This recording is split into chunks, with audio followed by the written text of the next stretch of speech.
Hi friends, Prepared Suburbanite back at you with part 2, episode 2 of my series on aging in place. And I know I mentioned at the end of part 1 that I was going to combine home and personal safety with a topic on defense. And I've decided to split that into 2 separate episodes in an effort to try to keep the videos to a consumable length of time. 10-12 minutes, I think, maybe 15 is generally what folks are doing. The premiere episode was pretty close to 20 minutes, and I know that folks don't have 20 minutes to spend doing this, but what we are going to cover in this episode, in part 2, is home and personal safety. So stick around right after the intro.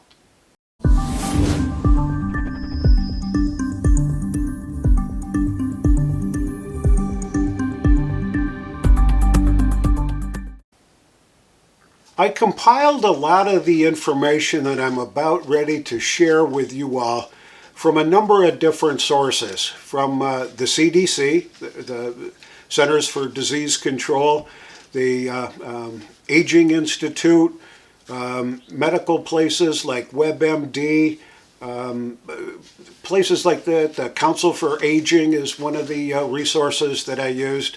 And I took a lot of their suggestions and tips and things like that and compiled it, broken into different categories that I thought were meaningful for folks. So if you are a senior, or if you are not a senior but have the opportunity to be in charge of or be the caretaker for anyone that's an aging adult, you may want to pay attention because some of these things are very, very important.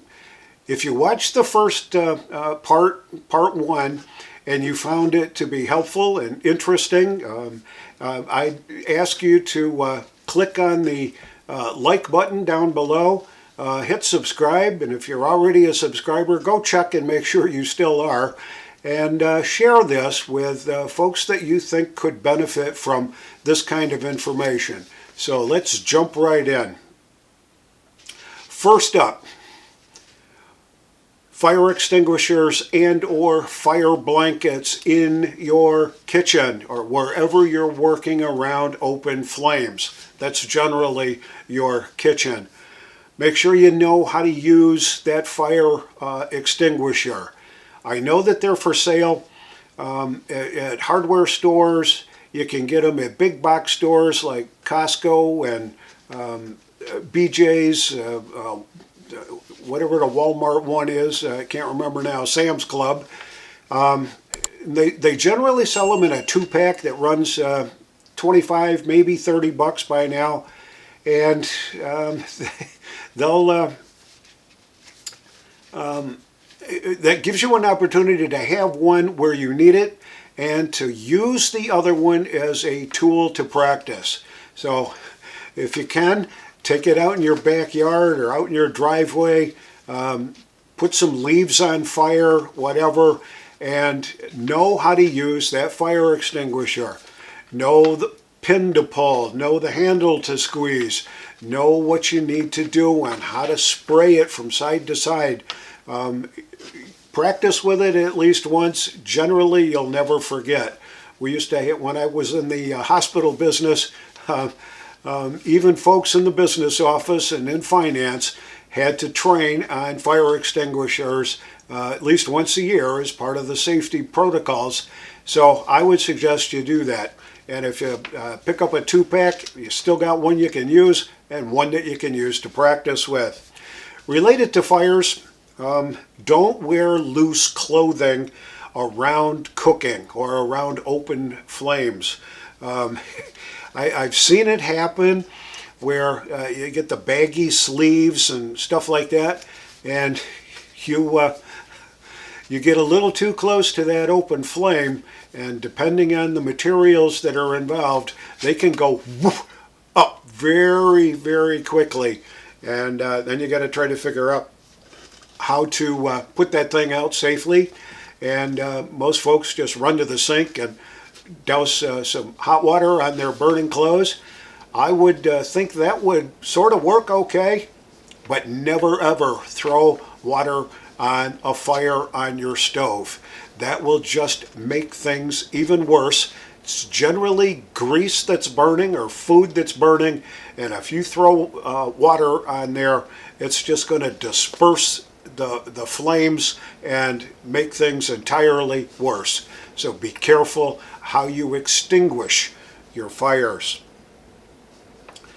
Set your hot water heaters no more than 120 degrees. And if you don't know how to do that, contact a handyman, a local plumbing contractor, whatever, just to make sure and learn from them how to make sure that that's set and stays set at 120 degrees or maybe a little less. Excuse me. I can remember my dad, when he was about 62 or thereabouts, was on a trip from his home to Florida and stopped somewhere along the way to stay at a motel on the way down. It's a long trip.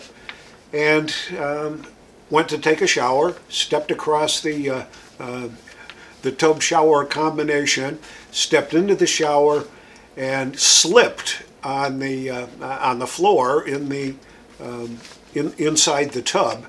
And when he fell, he reached and grabbed the hot water control valve and turned it full blast hot. And he got scalded. Oh, he was in pain for a good couple of weeks. Skin was all red. He actually did blister up in a couple places, but pretty bad. And that's because their hot water heater was not set at a safe temperature. So make sure you know. Make sure you've got good lighting all around your house, especially in stairwells, hallways, and in bathrooms. Use night lights only if you need to. I found that night lights are kind of handy to have just a little bit of ambient light at the floor level and stuff like that. But I would invest in the right kind of lighting for hallways, stairwells, and bathrooms to make sure you know. Document safety. Now we're talking items that are near and dear, things like your titles for your vehicles, the deed to your house, insurance policies, marriage certificates, wedding certificates, baptismal stuff, birth certificates, all that kind of stuff. Store it in a waterproof and fireproof safe. It takes a little bit of an investment to do that. Generally, your big box stores like Cabela's and Bass Pro Shop sell gun safes, and they sell them from the little ones to the big ones. Those are generally pretty good quality stuff. They're generally fireproof, generally waterproof, and I would invest that. I know I've done just the same thing. And keep all those important documents there. And then copy them.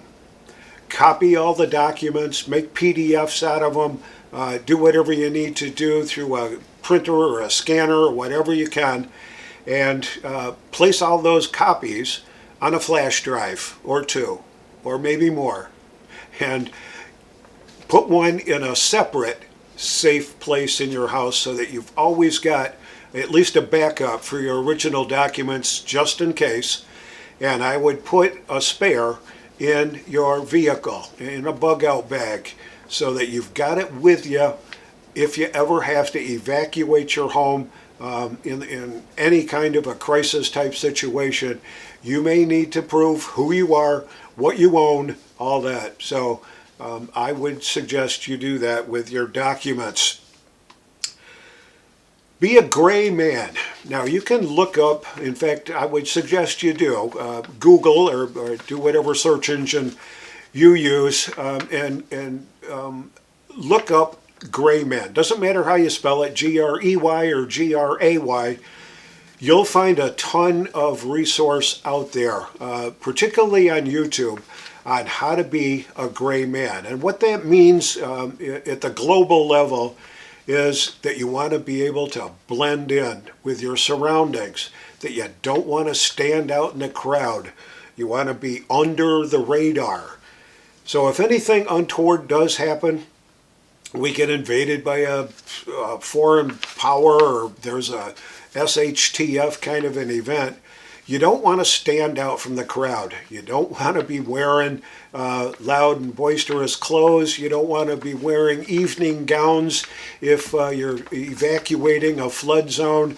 So I would just make sure you understand the concepts behind the gray man theory. Have an emergency escape plan for everyone in your family and practice it. Now, you may have to have a number of variations of that plan in place. One could be because you have a fire in your house and you need to know, excuse me, all the egress points for your house and how to get from wherever you are in the house out the door safely, and then a place where you can reassemble the family, whether it be at the mailbox down the street, the stop sign at the corner. Pick a spot and practice it so you know how to get out and know where to meet. Now that's for maybe a fire in your house, or if you have to get evacuated because of a flood or a fire or some kind of a tornado, a hurricane, and you end up having to be evacuated from your home. Make sure that you know where you're going, that you've got a plan for that, whether it's a relative's house, whether it's the local YMCA, your church. Some churches do offer that as a respite kind of a thing in times of disaster. Make sure you know where you're going, and make sure that your family and loved ones know where you're going to be. I have been through this in the past. We had a nasty flood in my hometown a number of years ago, and one of the things that I was tasked with was keeping a list of all the folks that were missing. And it went far beyond just posting a picture and a message on a bulletin board. But we computerized a list and had it printed out and distributed to a number of places around town, and folks found it very helpful. So if people know where you are, that won't be necessary. Have all your fuel burning appliances, furnaces, chimneys, etc., inspected yearly, at least yearly. And make sure that you've got the right professional that knows how to do that and how to clean them properly and how to give you the right kind of suggestions on how to maintain the safety in your chimneys and your furnaces. Child-proof your house. Well, a lot of us that are over 65 don't have little 2-year-olds running around, but you may have grandchildren, great-grandchildren, nieces, nephews, grandnieces and nephews, friends and relatives that have little 2 and 3 and 4-year-old kids that are very curious about things. So store your medications out of reach. Make sure you got the right kind of child-proof medication caps on the bottles of medicines. Take time and get those little plastic inserts for the receptacles, electrical receptacles around your house, so that you can keep the curious fingers and pencils and toys out of those areas. Install ground fault circuit interrupters in your kitchen, bathrooms, shop, deck, porches, all those kind of places. They are required by code in any new construction that's going on right now, but a lot of older homes just don't have them.